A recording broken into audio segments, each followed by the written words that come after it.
Hi friends, happy morning. எல்லாம் எப்படி இருக்கீங்க? இது ஆல் டு ஆல் சேனல். பாருங்கள், இன்றைக்கி சப்பாத்திக்கு ஒரு சைட் டிஷ் செய்கிறது பார்ப்போம். ரொம்ப ஈஸியாக இருக்கிறது. இது ஒரு ஸ்பூன் எண்ணெய் விட்டுருக்கேன். அதில் ஒரு கத்திரிக்காய் கட் பண்ணி போட்டிருக்கேன். சும்மா ஒரு 2 கத்திரிக்காய், சின்ன சைஸ் கத்திரிக்காய்.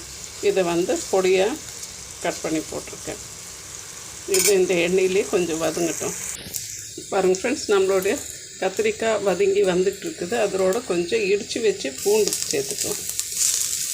இப்போ கொஞ்சம் இதுக்கு உப்பு போட்டு மூடி போட்டு வேக விட்டுறலாம். பாருங்கள் ஃப்ரெண்ட்ஸ், இப்போ கொஞ்சம் வெங்காயம் கட் பண்ணி போட்டுக்கலாம். கொஞ்சம் பெருசாக. அந்த வெங்காயம் உங்களுக்கு ரொம்ப வதங்கக்கூடாது. லைட்டாக வதங்கினா போதும். கொஞ்சம் க்ரன்ச்சியாக இருந்தாலே அது டேஸ்ட்டாக இருக்கும். கொஞ்சம் நம்ம இதோட வெங்காயம் சேர்த்துருக்கோம். இந்த வெங்காயம் இதோட கொஞ்சம் வதங்குது, அவ்வளோதான். பாருங்கள் ஃப்ரெண்ட்ஸ், நான் இப்போ கொஞ்சம் தயிர் எடுத்து நல்லா பீட் பண்ணி வச்சுருக்கேன். இப்போ நம்ம வதக்குன அந்த கத்திரிக்காய், வெங்காயம், பூண்டை இதில் போட்டுடலாம். கத்திரிக்காய்க்கு நான் வெறும் உப்பு மட்டும் தான் போட்டு வதக்கியிருக்கேன். ஓகேவா? பூண்டு நல்லா வதங்கி இருக்குது எண்ணெயிலேயே. இப்போ பாருங்கள் ஃப்ரெண்ட்ஸ், நான் கடுகு, உளுத்தம் பருப்பு, 2 சீரகம் போட்டு தாளிச்சுன்னு இருக்கேன். இதோட ஒரு 1/4 ஸ்பூன் மிளகாத்தூள்.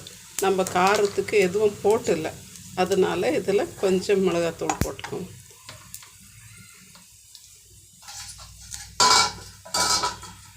இன்னும் ஒரு காஞ்ச மிளகாவே ஒரு 2 கட் பண்ணி போட்டுக்கலாம். அவ்வளோதான் ஃப்ரெண்ட்ஸ். இது பாருங்கள் ஃப்ரெண்ட்ஸ், நம்மளுடைய கத்திரிக்காய், பூண்டு, தயிர் பச்சடி வித் சப்பாத்தி, ஃபுல்கா ஆர் நான் எதரோட சாப்பிட்றதுக்கோ இது நல்லாயிருக்கும். சாப்பாடு கூட வெரைட்டி ரைஸுக்கு இதை பச்சடி செஞ்சுன்னு சாப்பிட்டோம்னாக்கா ரொம்பவே டேஸ்ட்டாக இருக்கும். எல்லோரும் சாப்பிட்டு பாருங்கள், என்ஜாய் பண்ணுங்கள். தேங்க்யூ ஃபார் வாட்சிங் ஃப்ரெண்ட்ஸ். ப்ளீஸ் ஷேர் பண்ணுங்கள், லைக் பண்ணுங்கள், சப்ஸ்கிரைப் பண்ணுங்கள், மறந்துடாதீங்க. தேங்க்யூ ஃபார் வாட்சிங் ஃப்ரெண்ட்ஸ்.